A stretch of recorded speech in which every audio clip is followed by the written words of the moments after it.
예, 열왕기상서 3장 1절부터 먼저 3절까지만 읽겠습니다.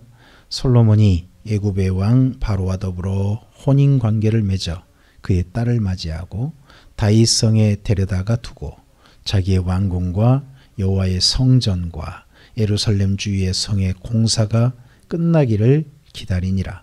그때까지 여호와의 이름을 위하여 성전을 아직 건축하지 아니하였으므로 백성들이 산당에서 제사하며 솔로몬이 여호와를 사랑하고 그의 아버지 다윗의 법도를 행하였으나 산당에서 제사하며 분향하더라. 아멘. 솔로몬이 큰 위기 가운데서 그래도 왕이 되었습니다.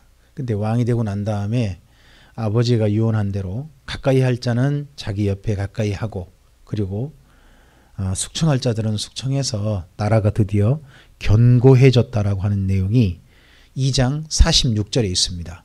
그래서 나라가 견고해졌단 말은 더 이상 솔로몬에게 그 누구도 감히 왕권에 도전하거나 그러지 이제 못하게 되었다 합니다. 이제 솔로몬의 시대를 보통 샬롬의 시대라고 말을 합니다. 그 뭐냐 그러면 평화로 통치했다는 소리죠. 근데 그 평화의 통치가 이루어지기 전에 먼저 2장이 있습니다. 사실은. 그러니까 솔로몬 40년 그 왕 통치 가운데 대부분의 시간이 샬롬이었다는 거지 전체가 샬롬이었단 말은 아닌 겁니다. 그래서 어쨌든지 간에 나라가 안정되니까 그 다음에 일들이 진행되어집니다. 3장 1절에 보면 솔로몬이 먼저 바로의 공주와 혼인했다 하는 말이 먼저 등장합니다. 이 말이 뭐 우리에게는 뭔 특별한 말이래 한데 그 당시 국제 정서로서는 굉장히 중요한 말이 됩니다. 그 당시에요. 그러니까 가나안 땅을 중심한 세상, 뭐 지구 전체는 아니겠죠. 가나안 땅을 중심한 세상 가운데 2강이 있어요. 2강. 세계 2강. 요즘 시대 같은 뭐라 그럴까요? G2라 그러잖아요. 미국하고 중국을 G2라고 하잖아요. 그런 것처럼 그 당시에 두 강대국이 있는데 한 강대국은 그 당시에는 아시리아라고 합니다. 메소포타미아 지역에. 그리고 또 한 강대국이 있는데 거기가 이집트입니다. 이집트예요. 근데 가나안 땅을 어떻게 보면 점령은 하지 않았지만 가나안 땅에 영향을 주고 있는 가장 강력한 그 당시에 강대국이 어디냐 그러면 그 당시는 아수르가 아니란 말이에요. 그 당시 여기는 이집트예요. 이집트가 이제 성경에서는 애굽이라고 나오죠. 근데 그 애굽에서 이제 이 가나안 땅을 그 당시 다스리고 있는 이스라엘, 솔로몬의 나라를 어느 정도로 신경 쓰느냐. 솔로몬에게 공주를 보내가지고 소위 말해서 그 당시에 혼인관계를 맺어서 우리 서로 싸우지 않고 사이좋게 지내자 할 정도로 국가의 힘이 강력해졌다는 겁니다. 그래서 이 바로의 딸과의 어떻게 보면 혼인 문제는 그냥 문제가 아닌 거죠. 이 이후에요. 이스라엘 왕 중에 바로의 딸과 혼인한 사람은 없어요. 솔로몬밖에 없단 말이에요. 그 정도로 이집트에서 신경 쓸 정도로 강력한 나라를 이뤘다는 거죠. 그래서 이건 그냥 지나가는 이야기 아니라 의미심장한 겁니다. 뭐 이번 그 코로나 때문에 우리나라의 국제적인 것도 위상이라든지 우리나라가 어느 정도 환경을 갖추었는지에 대해서 이제 뉴스를 통해서 우리가 알게 됐잖아요. 그런가 하면 이번 코로나로 인해서 전 세계가 경제가 마이너스 될 거랍니다. 전 세계가 마이너스. 근데 그 마이너스를 같은 환경을 가지고, 그러니까 같은 조건을 가지고 모든 나라가 마이너스가 어느 정도 될 거냐 했는데 우리나라도 들어가요. 전 세계 어느 나라도 마이너스가 안 되는 나라가 없어요. 근데 그 나라들 가운데 같은 조건을 가지고 모든 나라를 살펴보니까 IMF라는 데서 이제 살폈어요. 조건을 하고 살폈더니 우리나라가 IMF 기준으로 보면 마이너스 1%에서 마이너스 2% 정도가 마이너스 성장할 거래요. 그럼 우리나라가 이전에 코로나 이전보다는 훨씬 삶이 좀 더 안 좋아진다는 거죠. 수출도 안 좋아지고 많은 면이 안 좋아진다는 거죠. 또 우리나라는 외국이 들어와야 되고. 그런데 그와 비교되는 같은 조건을 가지고 다른 나라를 해봤어요. 다른 나라를 해봤더니 미국은 무려 마이너스 7%예요. 그리고 캐나다가 그 정도예요. 미국이 마이너스 5.6%인가 되고 캐나다가 마이너스 7%. 그리고 유럽도 마이너스 5% 정도가 돼요. 아니 선진국들이 전부 다가 마이너스 5% 정도 되는데 우리나라를 같은 조건을 가지고 어느 정도가 안 좋아질까 봤더니 마이너스 1%에서 2%란 말이에요. 국제적으로 봐도 우리나라가 어느 정도로 안정돼 있는지. 사실 우리나라는 그 뭐라 그럴까, 코로나가 되면 사람들이 안 다니잖아요. 못 다니잖아요. 근데 우리나라는 모든 전체적인 그 국가 환경이 수출에 의존돼 있어요. 국민들이 전체 내수가 돼서 그 아무리 밖으로 어려워도 안으로는 소비가 되니까 유지되는 그런 나라가 우리나라는 사실 아니에요. 우리나라의 사실 모든 환경이 약 6대 4 정도라고 해요. 뭐 7대 3이라 보기도 해요. 수출이 그 정도인데 그 정도면 이렇게 국가적으로 나라가 서로 뭐라 그럴까, 교통이 안 되고 왕래가 안 되면 제일 타격받을 만한 나라가 어느 나라겠어요? 사실 우리나라잖아요.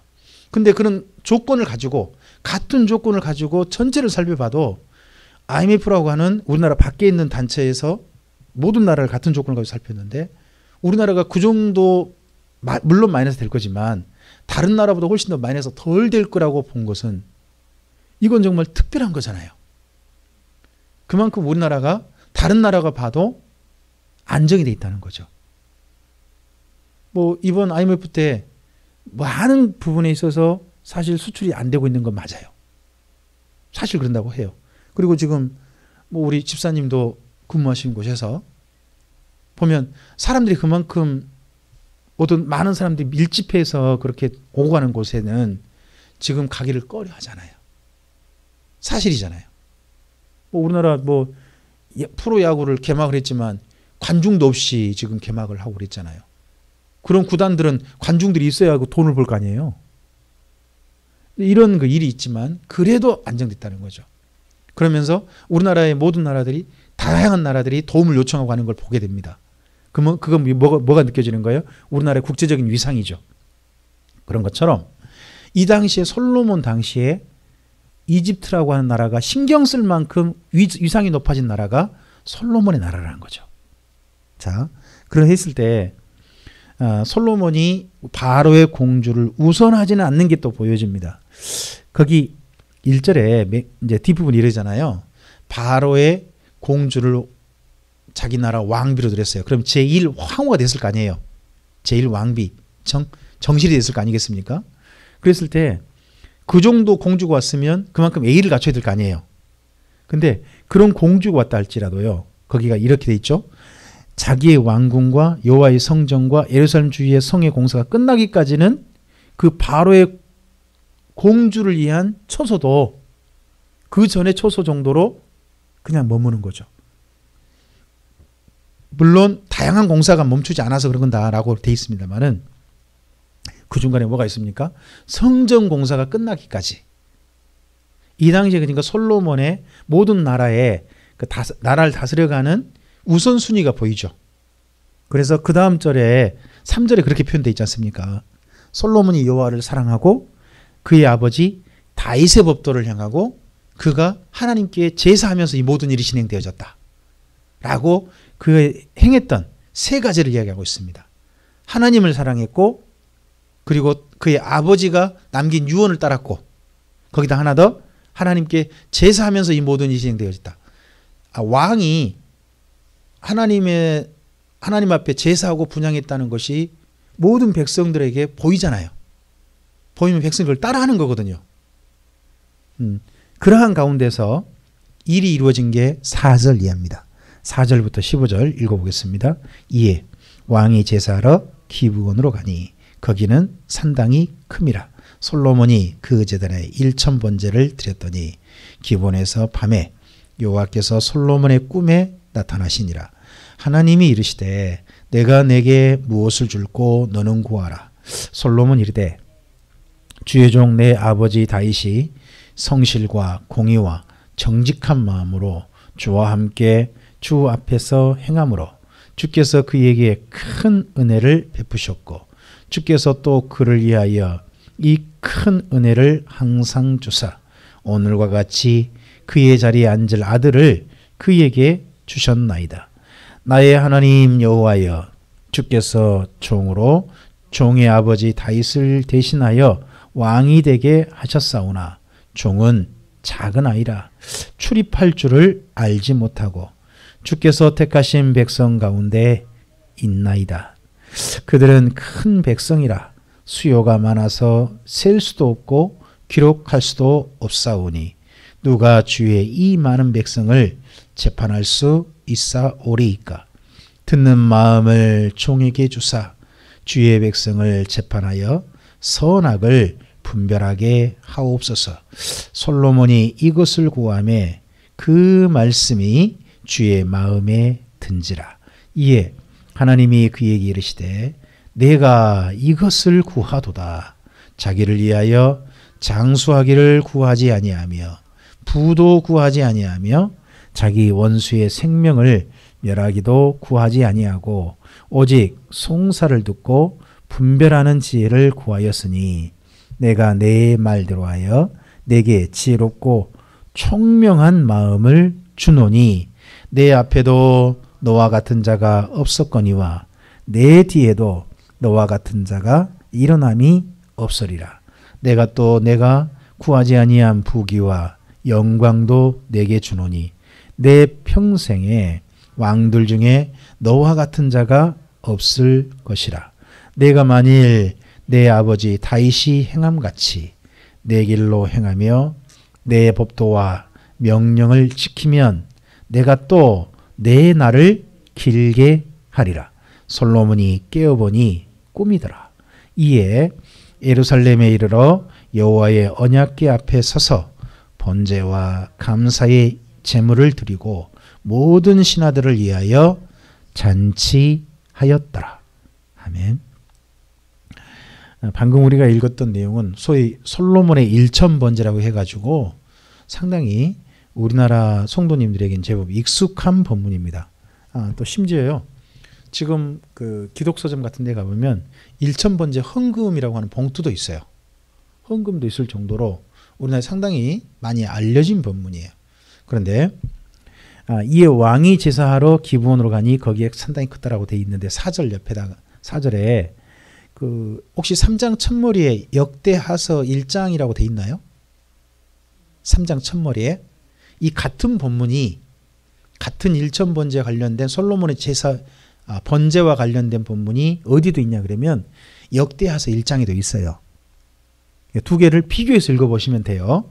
읽어보시면 되는데 여기 내용을 읽다 보면 좀 오해할 수 있는 부분이 있어요. 자, 읽다 보면 솔로몬이 일단은 기브온에 가서 제사를 드렸는데 솔로몬이 그 제단에 1천번제를 드렸다고 돼 있잖아요. 4절에 보면 이 1천의 번제를 드린 게 솔로몬 혼자 드린 것 같잖아요. 여기는 그게 아니고 솔로몬이 대표로 드린 거예요. 이게 내용을 좀 이해를 하셔야 돼요. 역대하서와 함께 읽어보셔야 돼요. 역대하서 1장을 읽어보면 솔로몬이요 그의 모든 신하들과 함께 나아가서 제사 드린 걸로 돼 있어요. 함께 나아가서. 그런데 여기 열왕기 상서 3장에서는 솔로몬이 나아가서 이렇게 돼 있잖아요. 그러니까 함께 나아가는데요. 번제단 앞에서 제사 드리는 사람의 대표로는 누가 나가는 거예요? 솔로몬이 나간 거지. 솔로몬 혼자 개인 제사가 아니에요. 그러니까 이걸 잘 알아야 할 게 솔로몬 개인 제사로 1천번제를 드린 게 아니고요. 국가적인 제사로 모든 신하들과 함께 나가는 그러니까 공식 제사인 거죠. 국가적인 행사 제사예요. 행사 제사로 1천의 번제로 드린 거예요. 또 그 다음에 또 하나 더 중요한 게 여기 지금 글쓰기 보시면 1천 띄고 번제 이렇게 돼 있죠. 이게 번제라고 하는 제사죠. 어디에 있어요?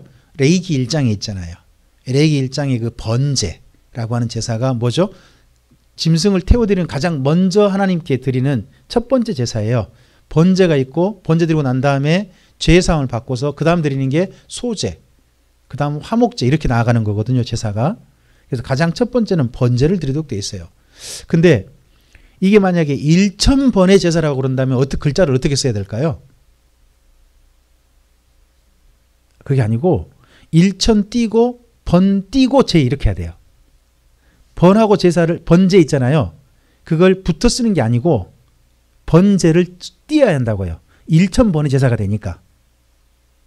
만약에 1000번의 제사를 드렸다면 그게 아니고 이것은 1000의 양을 가지고 한 번 드린 거예요. 이것도 한 번 드린 거예요. 그러니까 1000번을 드린 게 아닙니다. 한 번에 한꺼번에 드린 거예요. 지금 어떻게 한꺼번에 드릴 수 있대? 이런 말이 있어요. 근데 전 세계에 여기저기 남아있는 유적들이 있고 그런 게 있거든요. 거기 보면 옛날에는 그 짐승들 잡아서 자기들이 섬기는 신한테 제사 드리고 그랬잖아요. 근데 살펴보니까 딴 나라에는요, 한꺼번에 소 몇백 마리를 바칠 수 있는 제단도 있대요. 한꺼번에. 그러니까 옛날에는 한꺼번에 1000마리, 이건 양이거든요. 1000마리 양을 바치고 하는 제사들은 그냥 가능한 거예요. 또 뿐만 아니라 여기 지금 1000이란 말 있잖아요.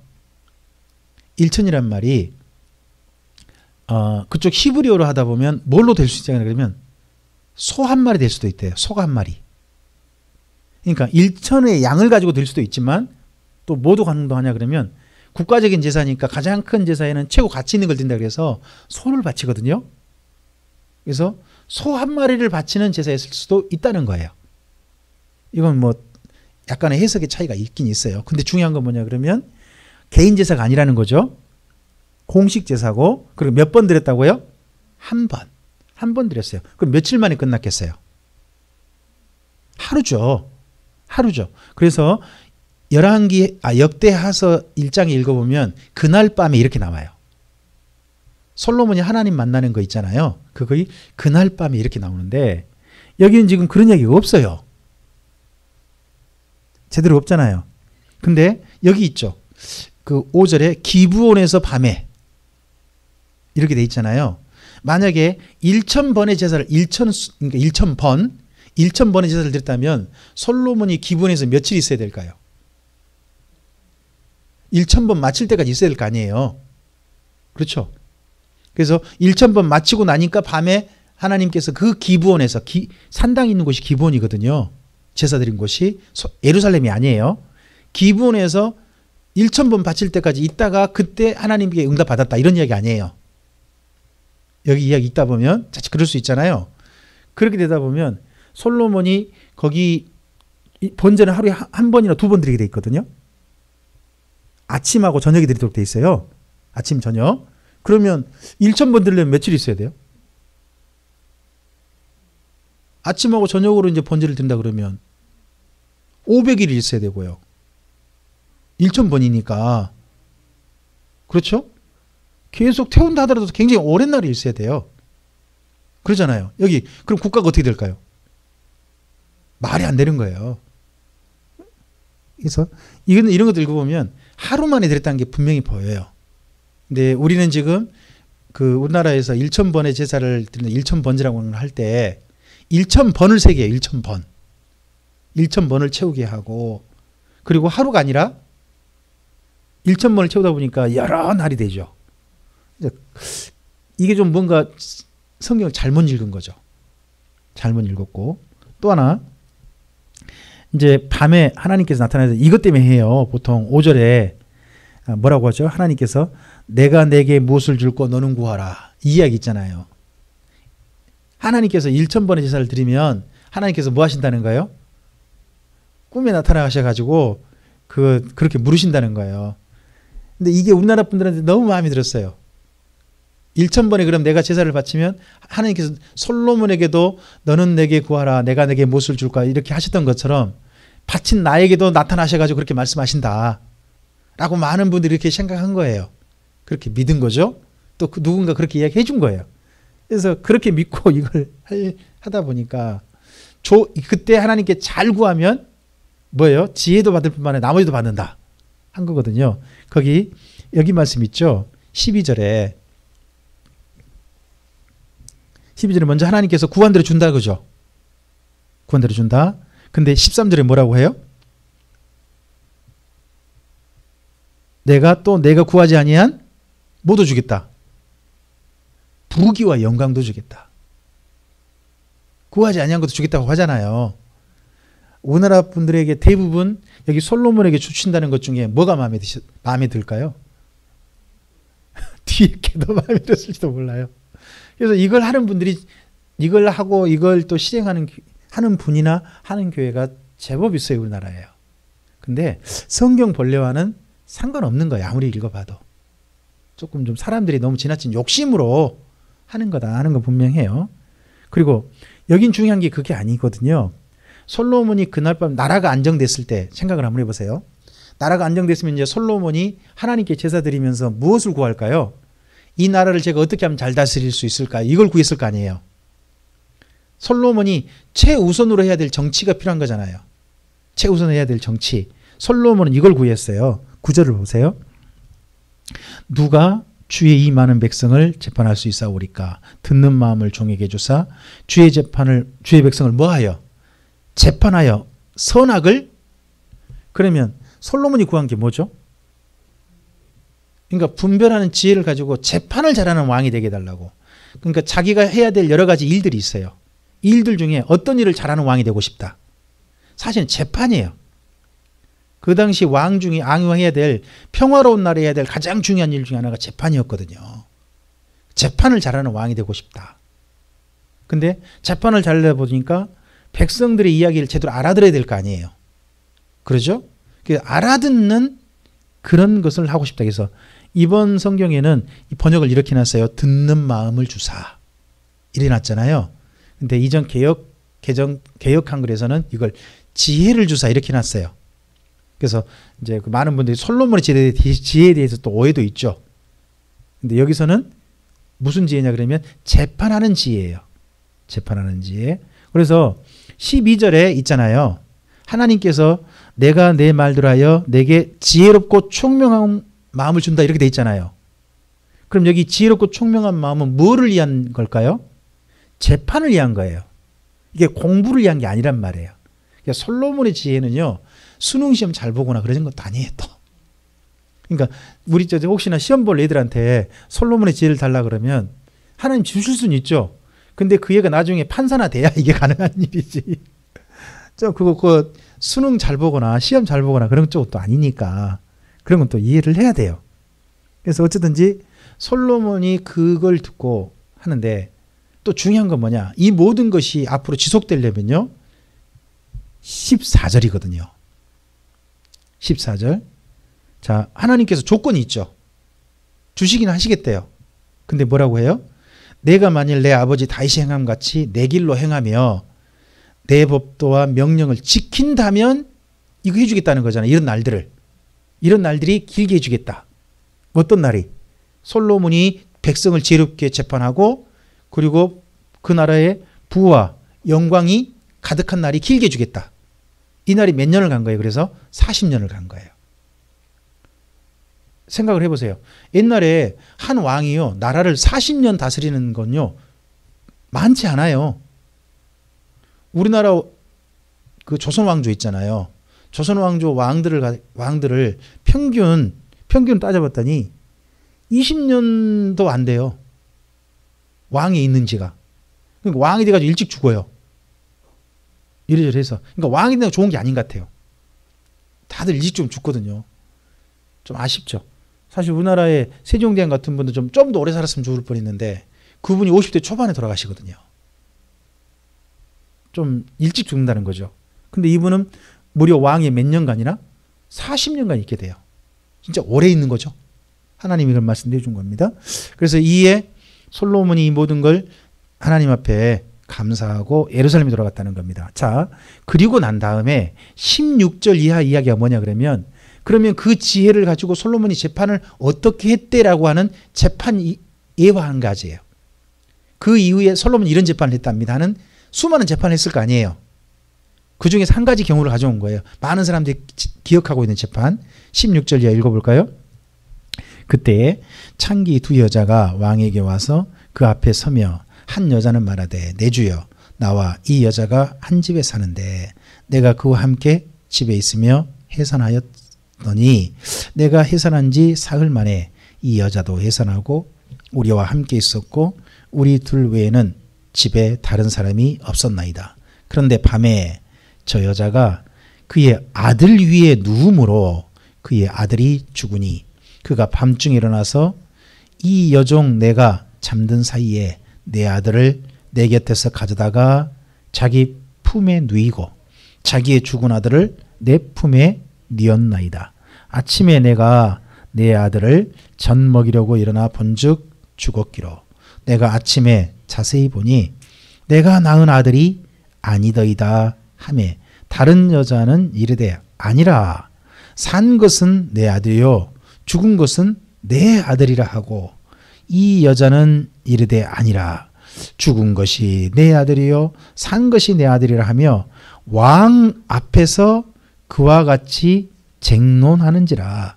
왕이 이르되 이 여자는 말하기를 산 것은 내 아들이요 죽은 것은 내 아들이라 하고 저 여자는 말하기를 아니라 죽은 것이 내 아들이요 산 것이 내 아들이라 하는도다 하고 또 이르되 칼을 내게로 가져오라 하니 칼을 왕 앞으로 가져온지라. 왕이 이르되 산 아이를 둘로 나누어 반은 이 여자에게 주고 반은 저 여자에게 주라.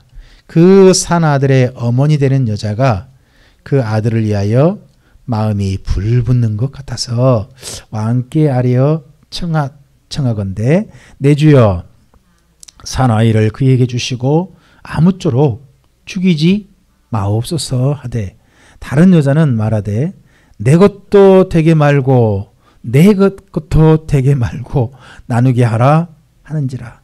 왕이 대답하여 이르되 사나이를 저 여자에게 주고 결코 죽이지 말라.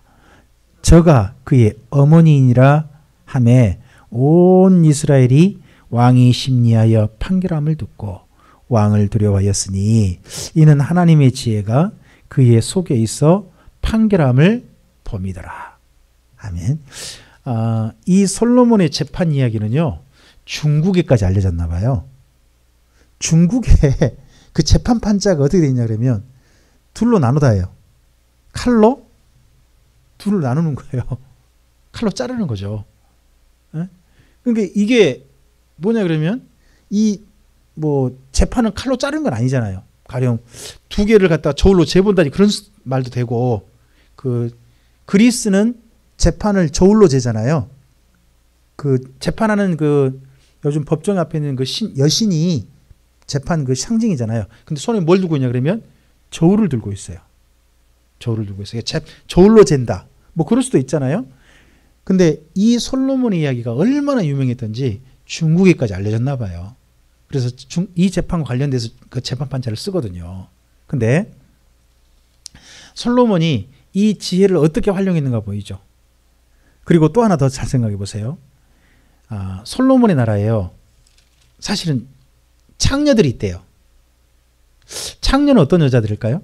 창기가 있대요. 창기 16절에 창기가 있다고 하잖아요. 그럼 이 창기란 여자들이 어떤 여자예요?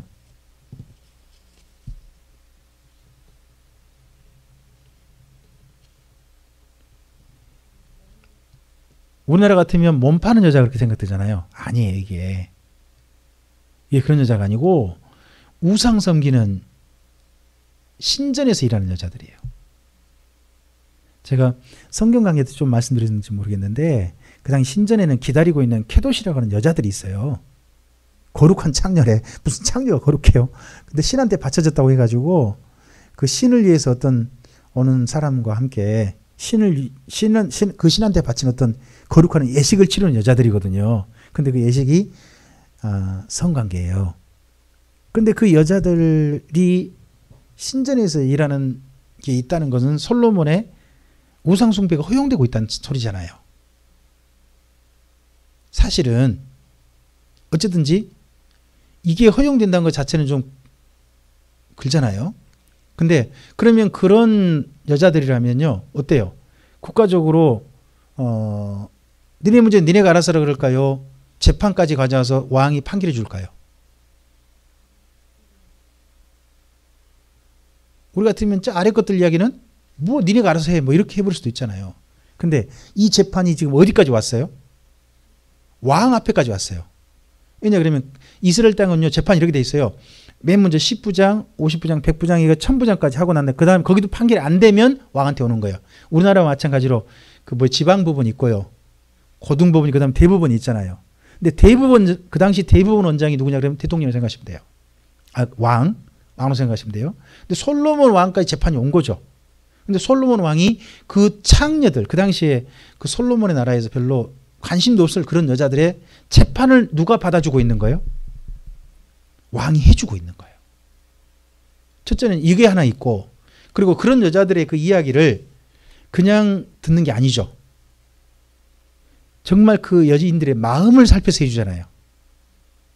애기 문제인데 아이고 자기 애기 좀 잘 자지 이럴 수 있잖아요. 사실은 부모님에 의해서 눌려가지고 애가 죽었대요. 그 엄마에 의해서. 이제 한쪽 애가 이제 사실 이런 일이 일어나면 안 되는데 이런 비극이 있을 수 있잖아요. 있을 수 있는데 그랬을 때 그 아이가 바꿔치기 됐다는 거죠. 요즘은 이거 간단하죠. 요즘 어떻게 하면 돼요? 유전자 검사하면 되거든요. 근데 그 당시는 이거 유전자 검사소가 없어요. 그런 거 똑같다 보니까 이제 이때는 뭘 살필 수밖에 없냐 그러면 또 창녀니까 아버지가 누군지도 모를 거 아니에요. 아버지가 누군지 모르고 그럴 수도 있잖아요. 그랬을 때 이걸 살피는 게 그 여인들의 마음이죠. 한쪽 여자는 칼로 자르러 가니까 그냥 저 여자한테 주세요. 죽이지 마세요 하고 한 여자는요. 나누세요 나눠. 내 것도 말고 네 것도 제 것도 되지 말게 하세요. 이런 마음이 뻔히 보이잖아요. 누가 엄마인지. 그러니까 솔로몬이 그 재판할 때 거기에서 그 쟁론하게 만들고 생각해 보세요. 왕 앞에서 두 여자가 서로 싸우는데 말싸움 한대요. 그게 지금 허용된 거 아니에요. 허용될 뿐만 아니라 마지막 발언도 허용되고 해가지고 그 마음을 살펴서 이게 이 일이 된 거 아니에요.